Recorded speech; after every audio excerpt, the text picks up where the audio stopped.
Hey folks, Dr. Rowe, hope you are well. Question for you. Have you ever wondered why some people are able to go into a meeting, stand on a stage and present, or in any situation be dropped in to communicate with another person or group of people and seem to always nail it?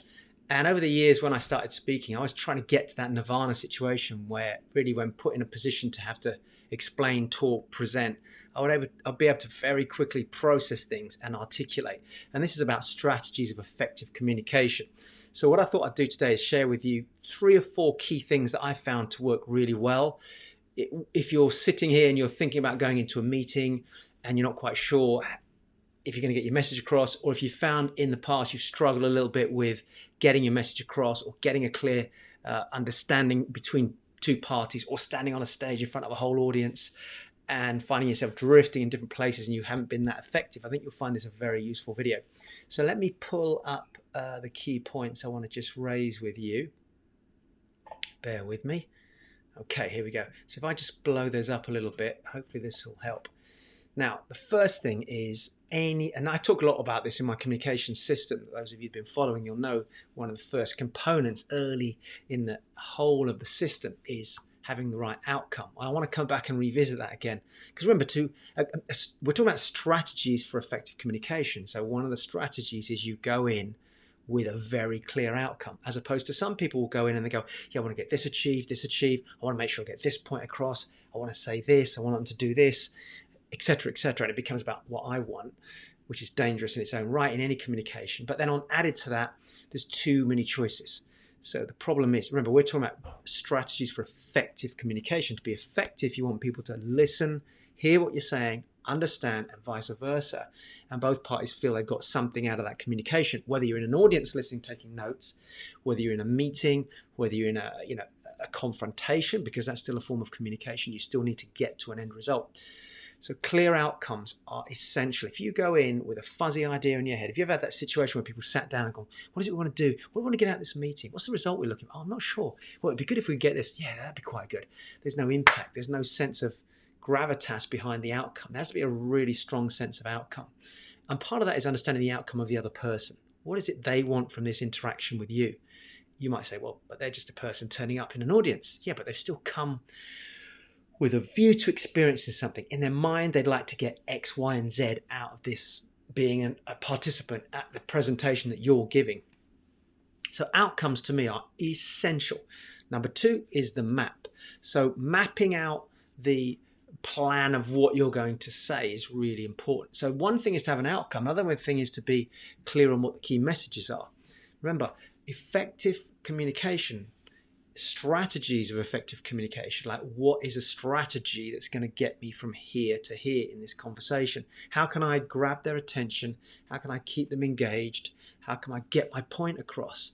So you map out, you think about how it's all going to fit together.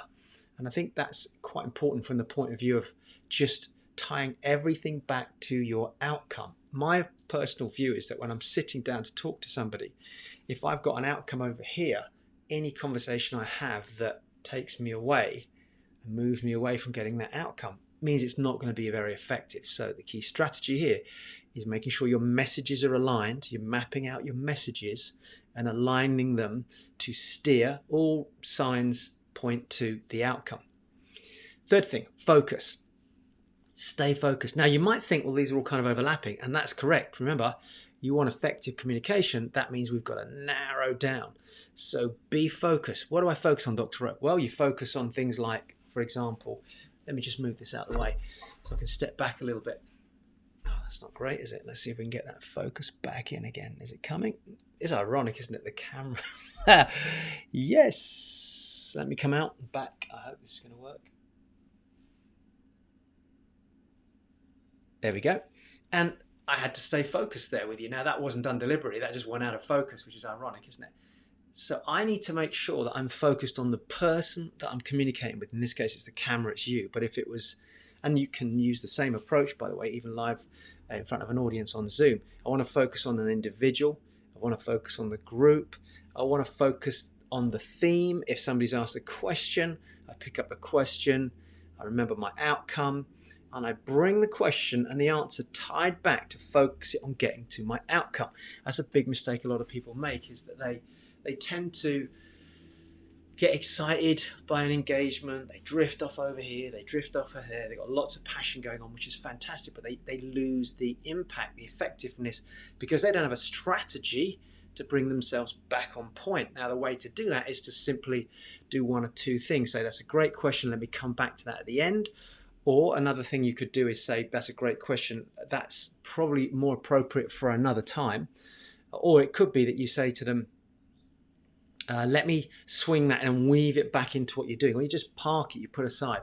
But you got to remind them that's what we're trying to get to. And then the last thing, and that ties into the last point really, is structure.